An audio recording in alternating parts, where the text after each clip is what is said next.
प्रदेश दिन भर में हम बात करते हैं मध्य प्रदेश में दिन भर चर्चा में रहने वाले किसी एक मुद्दे की, और आज भी हम एक ऐसे ही मुद्दे की बात करेंगे मेरे साथ यानी कि अनुराग मालवीय के साथ।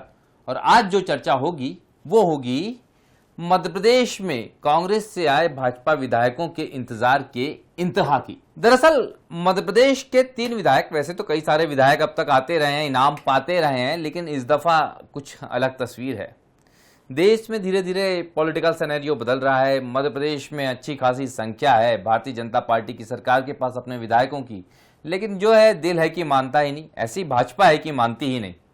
भाजपा मानती नहीं है, कभी भी किसी भी कांग्रेस के नेता को अपने पास बुला लेती है। जब कोई एक उपचुनाव आता है तो भारतीय जनता पार्टी कांग्रेस के एक आध विधायक को या किसी बड़े नेता को शामिल कर लेती है। जब कोई चुनाव आता है तो किसी और नेता को। ऐसा ही सिलसिला इस दफा भी जारी रहा। लोकसभा चुनाव के पहले 3 विधायक रामनिवास रावत, निर्मला सप्रे और कमलेश शाह कांग्रेस छोड़कर भाजपा में शामिल हो गए। एक और चेहरा जो भारतीय जनता पार्टी में शामिल हुआ वो सुरेश पचौरी हैं।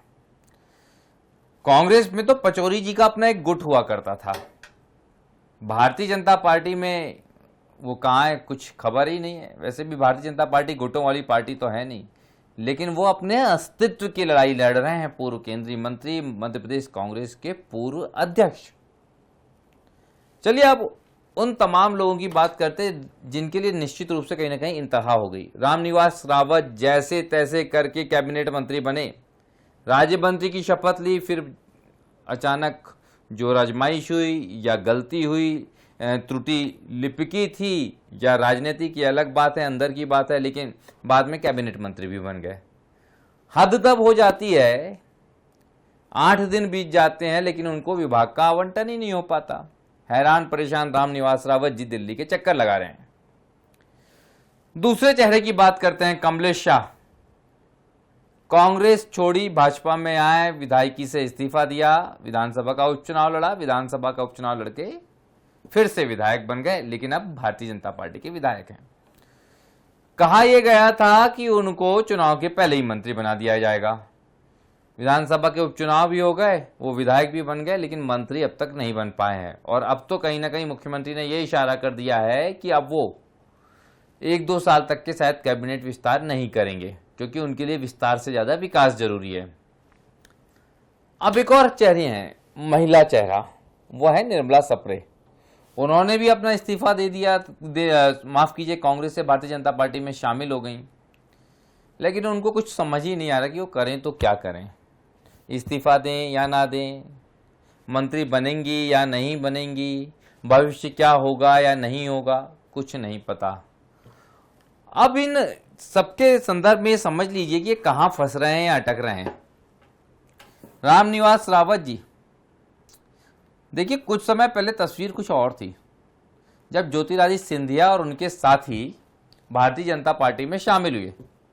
सरकार कांग्रेस की थी, भाजपा को सत्ता में आना था, और सत्ता में आना था तो उन्होंने सबको जम के सम्मान दिया, और जम के सम्मान दिया और सम्मान के साथ जो मान दिया वो सब चर्चा का विषय है। लेकिन सारे की सारे चेहरे जो विधायक थे या पूर्व मंत्री थे या कांग्रेस सरकार में मंत्री थे, वो भारतीय जनता पार्टी ने जब कांग्रेस को तोड़ के सरकार बनाई तो सबको मंत्री बना दिया गया। लेकिन उसके बाद आप देखिए तस्वीर कैसे बदलती है।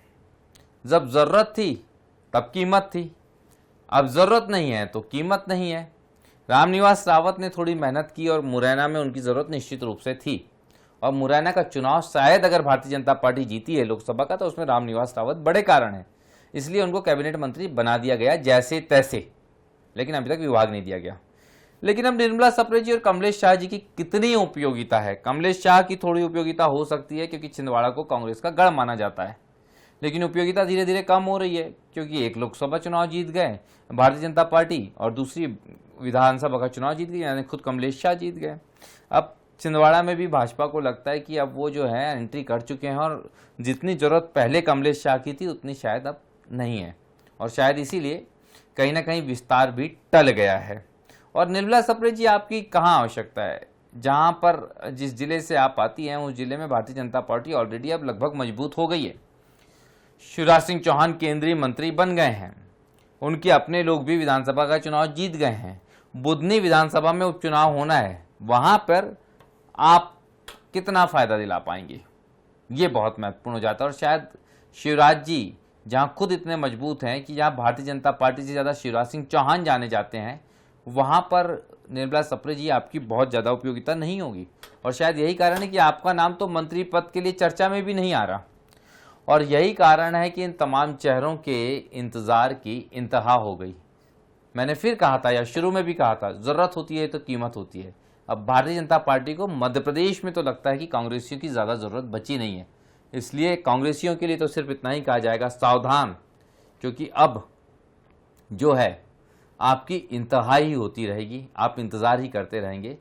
शायद आपके लिए वो जगह अब भाजपा में नहीं बची। और भारतीय जनता पार्टी में भी विरोध जो है वो मुखर हो गया है, क्योंकि अगर रामनिवास रावत को मंत्री बनाया जा सकता है तो गोपाल भार्गव को क्यों मंत्री नहीं बनाया जा सकता, भूपेंद्र सिंह को क्यों मंत्री नहीं बनाया जा सकता, ये भी तो सवाल पूछे जाएंगे। आखिर जिन्होंने पार्टी की सेवा की है। वैसे भी अगर आप कांग्रेस के चेहरों की कमी नहीं दिखेगी आपको भारतीय जनता पार्टी के कैबिनेट में। राजेंद्र शुक्ल जी उप मुख्यमंत्री हैं जो कांग्रेस के बैकग्राउंड से आते हैं, उदय प्रताप सिंह जी शिक्षा मंत्री हैं। कभी कहा जाता था कि शिक्षा मंत्री तो संघ से आता है, लेकिन इस समय जो शिक्षा मंत्री हैं वो कांग्रेस से आए हुए भाजपाई हैं। इतना ही नहीं है, प्रद्युमन सिंह तोमर भारतीय जनता पार्टी को ऊर्जा दे रहे हैं कांग्रेस से आके। आप चेहरों को देखेंगे तो कितने सारे चेहरे दिखेंगे। राजस्व कितना महत्वपूर्ण विभाग होता है, गोविंद सिंह राजपूत के पास है, जो कांग्रेस से आए हैं। अब जो कांग्रेस से आए थे और जब जरूरत थी तब कीमत थी और उन्होंने अपनी जगह बना ली, लेकिन अब कांग्रेसियों के लिए भाजपा में डगर बहुत कठिन है, जगह बनाना बहुत मुश्किल है। कुछ राजनीतिक समीक्षकों और वरिष्ठ पत्रकारों की भी हमने इस संदर्भ में राय ली कि अब क्या भारतीय जनता पार्टी में कांग्रेसियों की, यानी कांग्रेस से आने वाले भाजपाइयों की अहमियत कम होती जा रही है। क्या जो हश्र इन दोनों विधायकों का हुआ है, जो हालात सुरेश पचौरी के हुए हैं, उसके बाद आगे कांग्रेसियों का भविष्य भाजपा में कितना सुरक्षित है। इस संदर्भ में हमने हमारे दो जो वरिष्ठ साथी हैं, बड़े अनुभवी, दिनेश गुप्ता जी जो वरिष्ठ पत्रकार हैं, उनसे चर्चा की। उनकी राय जान लेते हैं। देखिए, रामनिवास रावत का जो मसला है वो एक अलग तरह का मसला है। उनको मंत्री बना दिया, 5-6 दिन से ज़्यादा हो गए, उनको विभाग नहीं दिया। तो ये विभाग क्यों नहीं दिया? ये क्या भारतीय जनता पार्टी के भीतर जो नाराज़गी हम महसूस कर रहे हैं, देख रहे हैं कि रामनिवास रावत को मंत्री बनाने से भारतीय जनता पार्टी के कई बड़े नेता नाराज़ हैं। नाराज़गी का असर ये है कि वो उस पर उनको विभाग नहीं दिया जा रहा। बात ये हो रही है कि उनको विभाग जो मांग रहे हैं वो मौजूदा मंत्री छोड़ना नहीं चाहते। मुख्यमंत्री को यदि विभाग देना होता तो वो अपने पास के विभाग दे सकते थे, लेकिन हो सकता है रामनिवास रावत की कोई मांग हो जिसके कारण रुका हो। जब वो पार्टी में आए थे तो मंत्री बनाने की शर्त के साथ आए थे, ऐसा जो है सभी जानते हैं। उनको बनाए भी इसी कारण। लेकिन निर्मला सप्रे और कमलेश शाह किस कंडीशन पर आए पता नहीं। कमलेश शाह के मामले में तो उन्होंने, मुख्यमंत्री ने स्पष्ट कर ही दिया ना कि वो अभी तो विकास की बात होगी। मंत्री वाले को तो वो मामले में उन्होंने कल टाल ही दिया था कि उनको कब मंत्री बनाएंगे। कमलेश शाह ने इस्तीफा दे दिया, चुनाव लड़ लिया। उनके अंदर तो कोई कन्फ्यूजन है नहीं। जो भी कन्फ्यूजन है वो निर्मला सप्रे में है। रामनिवास रावत में भी कोई कन्फ्यूजन हमको नहीं दिखा। उन्होंने मंत्री पद स्वीकार कर लिया, इस्तीफा भी दे दिया विधानसभा से। तो निर्मला सप्रे ने तो अभी तक कोई जो है एक्शन ही नहीं लिया है ना। उनको भी इस्तीफा देना है, उनको भी आगे क्या करना है ये तय करना है। तो जो चीज़ें हैं वो जो एकमात्र निर्मला सप्रे हैं जिनको लेकर अभी तक कोई ऐसी स्थिति स्पष्ट नहीं है कि वो उनको लेकर क्या होने वाला है।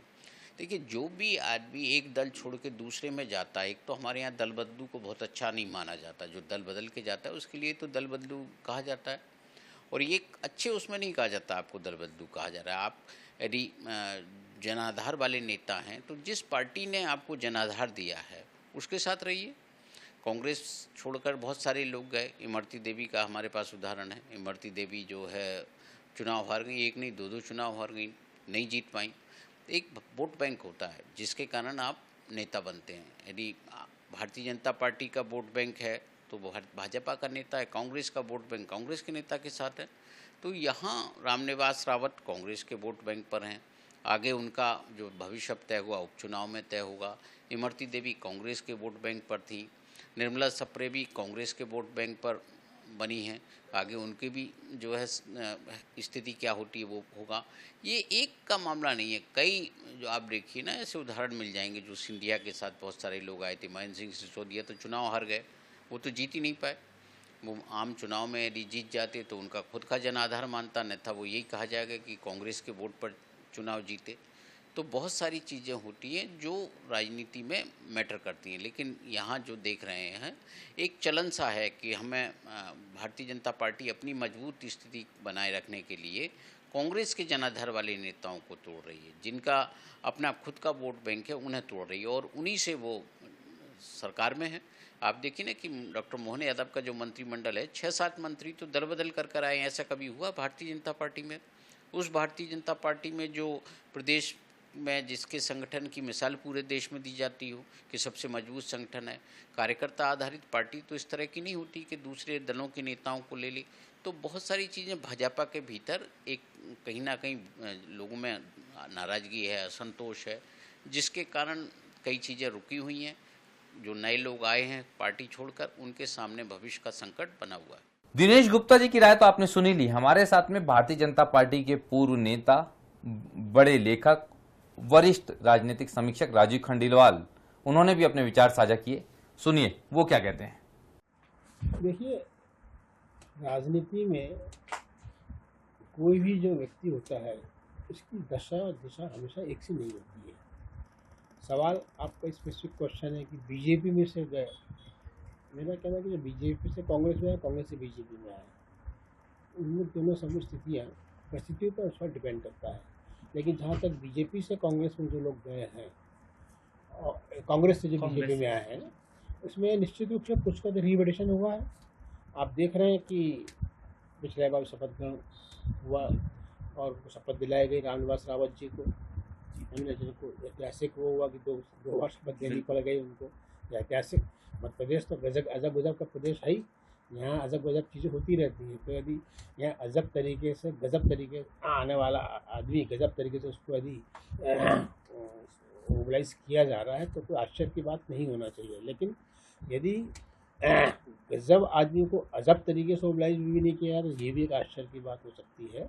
जैसे कि अभी छिंदवाड़ा की बात है, वीके जी को भी अपने कमलेश शाह जो चुनाव जीते हैं, चुनाव के पहले उनको भी शपथ ग्रहण करने की बात थी, लेकिन चूँकि आचार संहिता थी और इसलिए वो उस पर शपथ ग्रहण नहीं कर पाए। इस मामले में मुझे लगता है कि रामनिवास रावत का अनुभव काम आया और उन्होंने उस समय कंडीशन रख दी थी कि मुझे शपथ ग्रहण कराएंगे, उसके बाद ही मैं अपनी कांग्रेस से इस्तीफा दूंगा। और इसलिए ये मध्य प्रदेश के इतिहास में, बल्कि देश के इतिहास में ये पहला मौका होगा जब किसी राष्ट्रीय पार्टी, मान्यता प्राप्त राष्ट्रीय पार्टी के व्यक्ति को मंत्रिमंडल में शपथ दिलाई गई है। और जैसे कि 1967 में एसबीडी गवर्नमेंट बनी थी यहाँ, जब गोविंद जान सिंह के नेतृत्व में जनसंघ और कांग्रेस, वो कांग्रेस और इस कांग्रेस में जो अंतर जो है, उस कांग्रेस में दल बदलू कांग्रेस थे और यहाँ पे ये ऑफिशियल कांग्रेस के थे रामनिवास रावत थे, ये एक अंतर था। तो उनको रिवेट किया गया। ये नहीं कह सकते कि भाजपा में जो आए उनको रिवेट नहीं किया था, लेकिन ये भी सच है कि जितने व्यक्ति आते हैं सबको रिवेट किया गया। यदि हम देखेंगे कि पिछले विधानसभा चुनाव में बहुत से व्यक्ति गए कांग्रेस में आए, उनका हुआ था, लेकिन कितने रही हो पाए। उसके बाद फिर उल्टा ट्रेंड चला, लोकसभा चुनाव के पहले भाजपा में बहुत से व्यक्ति आए, लेकिन कितने लोग रिहेबिट हो पाए। और संभव नहीं हो पाता। राजनीति जो है एक संभावनाओं का ज़रूर वो है, लेकिन हर संभावनाएं उसमें बदलना, निश्चिंतता में बदलना, ये आज सामान्य भी संभव नहीं हो पाता है। क्या लगता है कि ये कब तक सरवाइव कर पाएंगे जो दल बदल करते हैं इसमें? देखिए, फिर आदमी का भाग्य और कर्म दोनों काम करता है, और आपकी स्टार क्या है, पार्टी का स्टार क्या है, किस समय आप गए, ये सब चीज़ें क्यूमुलेटिव इफेक्ट करती हैं। किसी व्यक्ति को एक तुरंत, मैंने कमलेश शाह का उदाहरण आपके सामने है, 3 बार के विधायक थे और उनको जो हाइक मिला उपचुनाव, जो छिंदवाड़ा ऐसी जगह थी जहाँ पे कमलनाथ को चूँकि वहाँ पे उनका स्थिति खत्म करना है, इसलिए वहाँ पे भाजपा उनको उत्साह दे रही है। अगले मेरे को लगता है अगले जब एक्सपेंशन होगा तो उनको शिवसेना देगी। इसी प्रकार से कई ऐसे कांग्रेस के नेता हैं जो भाजपा में आए हैं, लेकिन उनको चांस नहीं है। तो उसका कारण यह है कि उसका भाजपा को भी एक देखना पड़ेगा कि उसके कैडर में क्या संतोष तो पैदा नहीं हो रहा। आपने देखा होगा गोपाल भार्गव का उन्होंने कहा था कि 15 घंटे मैं भी रहा हूँ विधायक, मेरा क्या दोस्त था जब में शास्त्री किया गया। तो भाजपा को ये भी बैलेंस बनाना पड़ेगा। कहीं ना कहीं यदि हम अपने पार्टी के विस्तार को बढ़ाना चाह रहे हैं तो हमको विस्तार तभी कहलाएगा बड़ा जब 1+1 2 हो। यदि आप 2 आदमी कांग्रेस से भाजपा में ला रहे हैं और 1 आदमी भाजपा से जा रहा है तो विस्तार पूरा नहीं कहलाएगा। जब असंतुष्ट होकर घर बैठ गया तो विस्तार अच्छा नहीं कहलाएगा।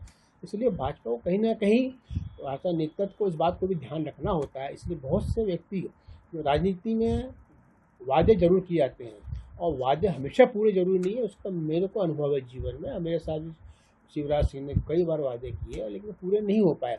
इसलिए वादे के आधार पे यदि कोई राजनीति में जाता है तो उसको अब सोचने की आवश्यकता है, जब तक कि वो वादों को पूरा करने की उसमें ताकत नहीं है और पुख्ता यदि उसके जिनसे व्यक्ति वादा कर रहा है उसको सक्षम नहीं पूरा करने में। इसलिए इस सब कुछ सोचने की आवश्यकता है। इसलिए जब भी कोई व्यक्ति सिद्धांत कहने को जरूर कहा जाता है कि हम सिद्धांत से हम आए हैं, हम पार्टी में विश्वास करते हैं सिद्धांत में, लेकिन सब बकवास बात है। राजनीति में जो जाता है अपने स्वार्थ की पूर्ति के लिए जाता है।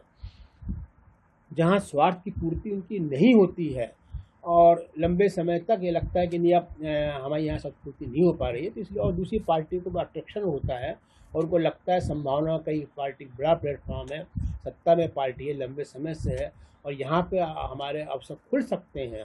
वहाँ पे वो संभावना में अपनी संभावना देखते हैं, लेकिन फिर बात वही है, कुछ ही लोग उसमें सफलता हो पाते हैं और अधिकतर लोगों को सफलता अंधेरी में बदनामी में गुम हो जाते हैं।